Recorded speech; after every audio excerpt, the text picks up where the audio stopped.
नमस्कार दोस्तों, चंद्रा इंस्टीट्यूट के यूट्यूब चैनल में मैं अतुल मिश्रा आप सबका स्वागत करता हूं। दोस्तों, ये वीडियो लोअर पीसीएस से रिलेटेड है और इस वीडियो का ये वीडियो लेक्चर 20वां है और ये जूलॉजी का एक बेहद ही महत्वपूर्ण टॉपिक है जिसमें हम हेल्थ साइंस यानी स्वास्थ्य विज्ञान से रिलेटेड बातों को शुरू करेंगे। यहाँ पर कुछ रोग लिखे गए हैं, इसको समझने के पूर्व पहले आप कुछ और चीज़ों को पहले समझ लीजिए, उसके बाद इसको समझा जाएगा। तो दोस्तों, ये जो स्वास्थ्य विज्ञान हेल्थ साइंस होता है, इसके अंतर्गत निश्चित ही आप समझ गए होंगे कि हम मनुष्य के स्वास्थ्य के बारे में चर्चा करेंगे। तो जनरली हमारे शरीर में रोगों से लड़ने के लिए एक तंत्र होता है। हर ह्यूमन बॉडी में डिजीज़ डिफेंस मैकेनिज्म होती है। रोगों से लड़ने के लिए एक तंत्र होता है जिसे बोला जाता है इम्यून सिस्टम, और इंग्लिश में हिंदी में इसे बोला जाता है प्रतिरक्षा तंत्र। और जिस शाखा के अंतर्गत हम प्रतिरक्षा तंत्र का अध्ययन करते हैं उसे बोला जाता है इम्यूनोलॉजी। तो सवाल पूछा जाता है कि इम्यूनोलॉजी के अंतर्गत हम किस चीज़ का अध्ययन करते हैं। तो विज्ञान की वह शाखा जिसके अंतर्गत हम मानव रोगों से लड़ने की क्षमता तथा रोगों के लक्षण, कारण एवं उपचार का अध्ययन करते हैं, उसे बोला जाता है प्रतिरक्षा विज्ञान या इम्यूनोलॉजी कहा जाता है। एक साइंटिस्ट हैं जिनका नाम है एडवर्ड जेनर नामक वैज्ञानिक को फादर ऑफ इम्यूनोलॉजी यानी कि प्रतिरक्षा विज्ञान का जनक कहा जाता है। क्यों कहा जाता है? क्योंकि इन्होंने सर्वप्रथम 1796, ये ईयर याद रखिएगा, यह वर्ष कई बार एग्जाम में पूछा गया है। 1796 ईस्वी में इन्होंने सर्वप्रथम एक वैक्सीन, एक टीके को विकसित किया था और वह टीका था स्मॉल पॉक्स वैक्सीन यानी छोटी माता। एक डिजीज़ होता है, आप जानते हैं, छोटी माता के टीके को विकसित किया था। इसलिए इसे एडवर्ड जेनर नामक वैज्ञानिक को फादर ऑफ इम्यूनोलॉजी यानी प्रतिरक्षा विज्ञान का जनक कहा जाता है। दूसरा, इससे रिलेटेड एक और साइंटिस्ट हैं जो कि बेहद ही महत्वपूर्ण साइंटिस्ट हैं, जिनका नाम है रॉबर्ट कॉच। रॉबर्ट कॉच एक साइंटिस्ट हैं। इन्होंने एक सिद्धांत दिया था और उस सिद्धांत का नाम है जर्म थ्योरी ऑफ डिजीजेस। ये रॉबर्ट कॉच का है। हिंदी में इसे बोला जाता है रोगों का रोगाणु सिद्धांत। रोगाणु सिद्धांत इंग्लिश में जर्म थ्योरी ऑफ डिजीज कहा जाता है।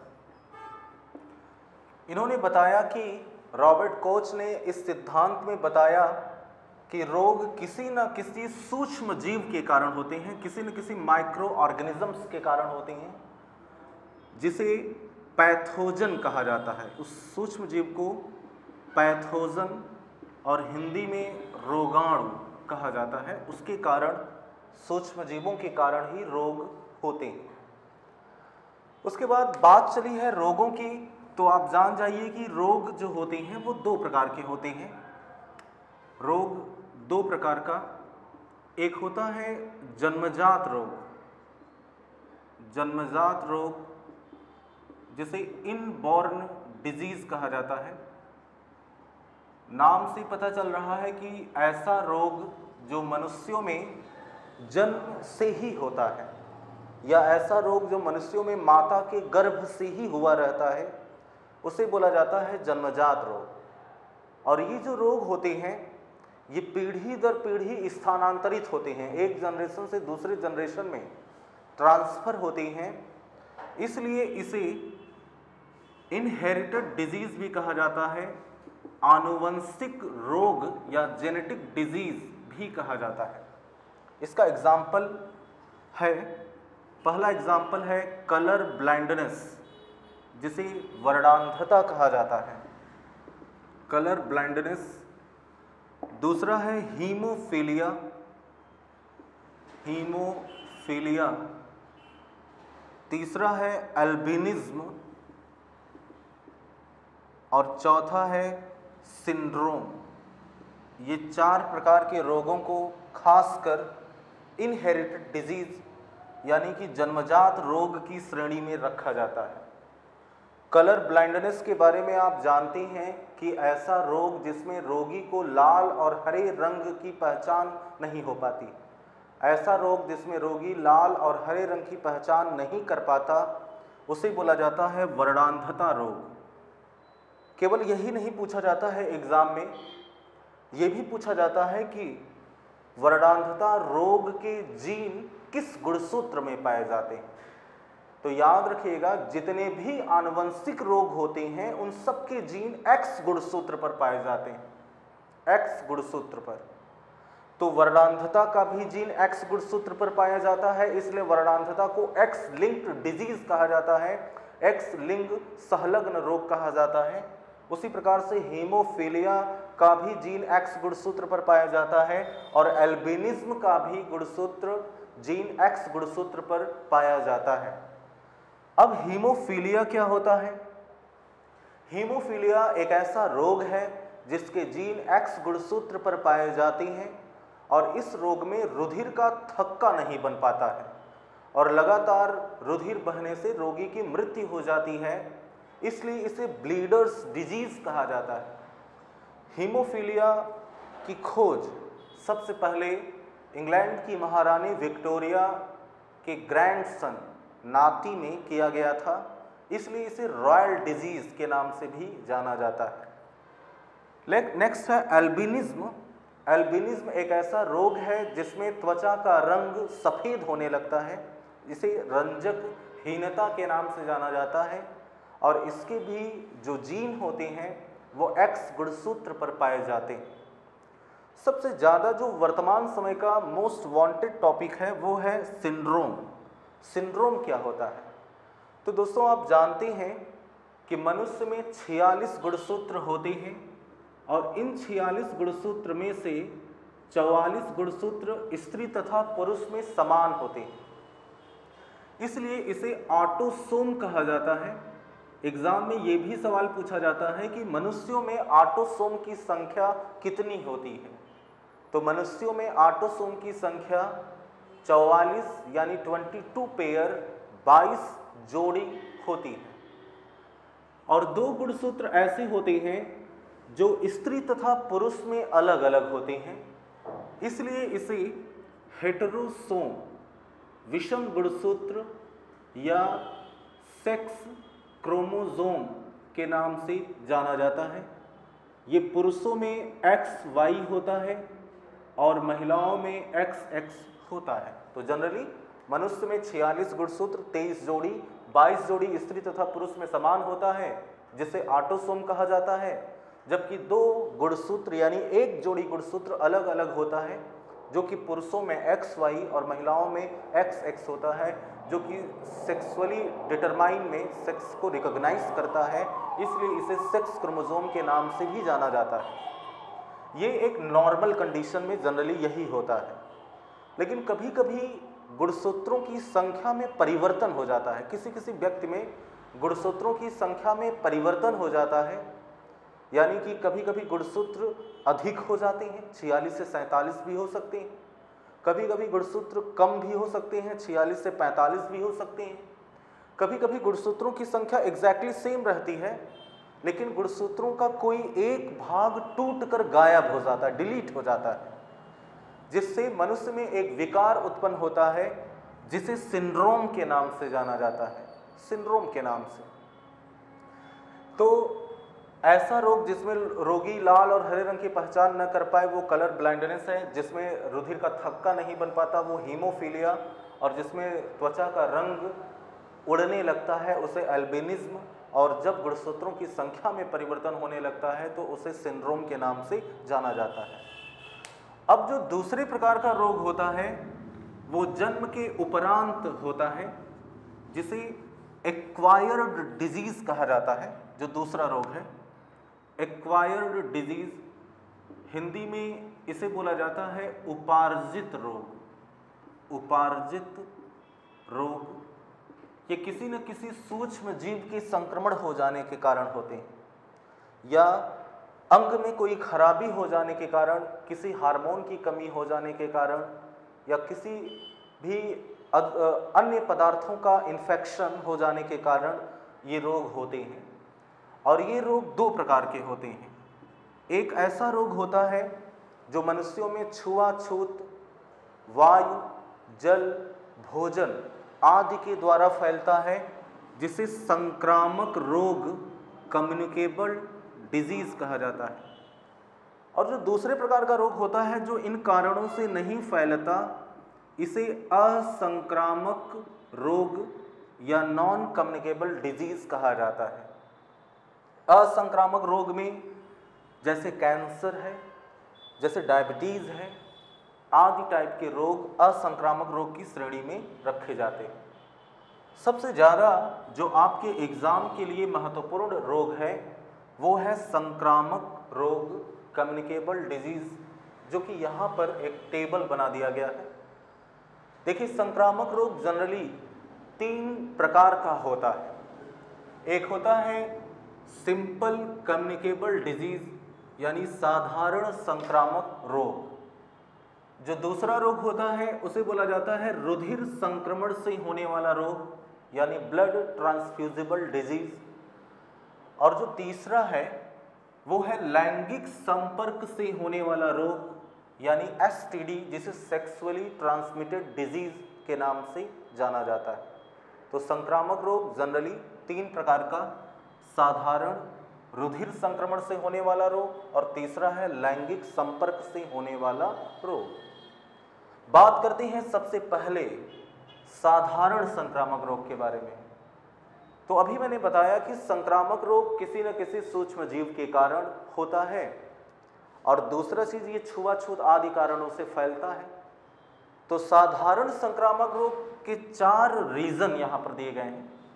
पहला है बैक्टीरिया के द्वारा, यानी जीवाणु के द्वारा, और दूसरा है विषाणु यानी वायरसेस के द्वारा, और तीसरा है प्रोटोजोआ के द्वारा, और चौथा है कृमि यानी वर्म के द्वारा, कीड़ी मकोड़ों के द्वारा होता है। बात करते हैं जीवाणुओं से। तो जीवाणुओं के कुछ जीवाणुओं से होने वाले रोगों की यहाँ पर एक लिस्ट दी गई है। जैसे पहला है हैजा, कॉलेरा, दूसरा है तपेदिक ट्यूबरकुलोसिस, तीसरा है डिप्थीरिया, चौथा है प्लेग, पांचवा है कुष्ठ रोग, लेप्रोसी जिसे कहा जाता है, निमोनिया है, काली खांसी जिसे परट्यूसिस के नाम से जाना जाता है, और लास्ट है टिटनेस। टिटनेस आप जानती हैं। फिर विषाणुओं से जैसे पोलियो है, रैबिज है, इंसेफेलाइटिस है, इन्फ्लुएंजा है, निपाह है, इबोला है, गलसुआ, मम्स, खसरा, मीजल्स के नाम से जाना जाता है।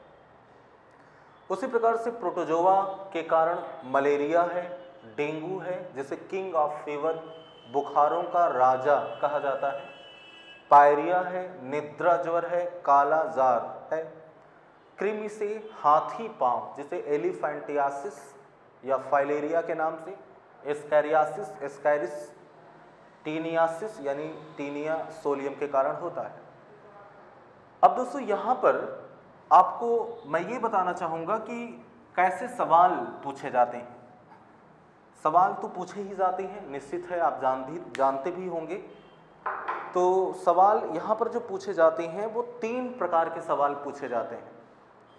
एक होता है सवाल का एक सरल रूप, जिसमें कुछ रोगों के नाम देकर के पूछ लिया जाता है कि यह रोग किसके कारण होता है। जैसे मान लीजिए कि पूछा है कि टिटनेस रोग का कारण क्या होता है। टिटनेस रोग का कारण क्या होता है? पहला दे दिया जाए विषाणु, दूसरा दे दिया जाए जीवाणु, तीसरा दे दिया जाए कृमि, और चौथा दे दिया जाए इनमें से कोई नहीं। तो अगर आपको ये टेबल याद है तो देखिए यहाँ पर टिटनेस है जो कि किसके कारण हुआ है, जीवाणुओं के कारण हुआ है। तो यहाँ पर हमारा उत्तर जो सही माना जाएगा वो जीवाणु माना जाएगा। तो जीवाणु के कारण ये पहला डेमो है जो कि इस टाइप का सवाल पूछा जाता है। कोई रोग दे दिया जाएगा और उस रोग के बारे में पूछा जाएगा कि यह रोग किन कारणों से होता है। तो जिस रोग के बारे में पूछा जाए अगर आपने ये याद किया है तो आप उसको सही सही कर पाते हैं। दूसरे टाइप के सवाल में पूछा जाता है कि यह रोग किस जीवाणु के कारण होता है। कभी कभी जीवाणु का नाम ही आपसे पूछ लिया जाता है। तो इसको सॉल्व करने के लिए यहाँ पर अगर आप देखेंगे तो विषाणुओं वाले में आपको कोई प्रॉब्लम नहीं होने वाली है, क्योंकि विषाणुओं में जिस विषाणु जो रोग है उसी विषाणु के कारण वो रोग होता है। जैसे polio virus, rabies virus, Nipah virus, Ebola virus. तो इस टाइप में यहाँ पर आपको प्रॉब्लम नहीं होने वाली है। प्रॉब्लम यहाँ पर होगी आपको जैसे जीवाणुओं से, जैसे प्रोटोजोआ से, कृमि से। तो उसके नाम मैं अभी लिख दे रहा हूँ, तो अभी लास्ट में मैं लिख दूंगा। अब देखते हैं जो तीसरे प्रकार का रोग है। तीसरे प्रकार के रोग में पूछा जाता है कि किसी रोग का नाम देकर के पूछ लिया जाता है कि इस रोग में कौन सा अंग प्रभावित होता है। तो जब भी आपसे अंग की बात करेगा तो सबसे ज़्यादा जो पूछा जा सकता है वो है निमोनिया। ये सबसे ज़्यादा पूछे जाने की संभावना है। फिर है आपका टिटनेस, ये भी एग्जाम में बहुत बार आ चुका है, निमोनिया, टिटनेस। फिर है पोलियो, रेबीज, ये भी आता है। फिर है गलसुआ जिसे मम्स के नाम से जाना जाता है, ये भी एग्जाम में पूछे जाने की संभावना है। फिर है मलेरिया, ये भी एग्जाम में आता है। तो इस टाइप के सवाल पूछे जाते हैं। तो सबसे पहले निमोनिया में आप जानते हैं कि फेफड़ा प्रभावित होता है। निमोनिया में लंग्स, फेफड़ा प्रभावित होता है। टिटनेस, पोलियो और रेबीज, इन तीनों में, टिटनेस, पोलियो और रेबीज में तंत्रिका तंत्र, नर्वस सिस्टम प्रभावित होता है। गलसुआ में याद रखिएगा लार ग्रंथियां प्रभावित होती हैं, सलेवरी ग्लैंड प्रभावित होता है, लार ग्रंथि प्रभावित होती है। और मलेरिया में स्प्लीन प्रभावित होता है। स्प्लीन जिसे प्लीहा कहा जाता है, मलेरिया में स्प्लीन या आरबीसीज भी कभी कभी ऑप्शन में मिलेगा। तो आरबीसीज या स्प्लीन आपका उत्तर वहां पर सही माना जाएगा। अब कुछ विशेष प्रकार के जीवों के नाम मैं यहाँ पर लिख दे रहा हूँ। जैसे मैं इसका लिख रहा हूँ फाइलेरिया।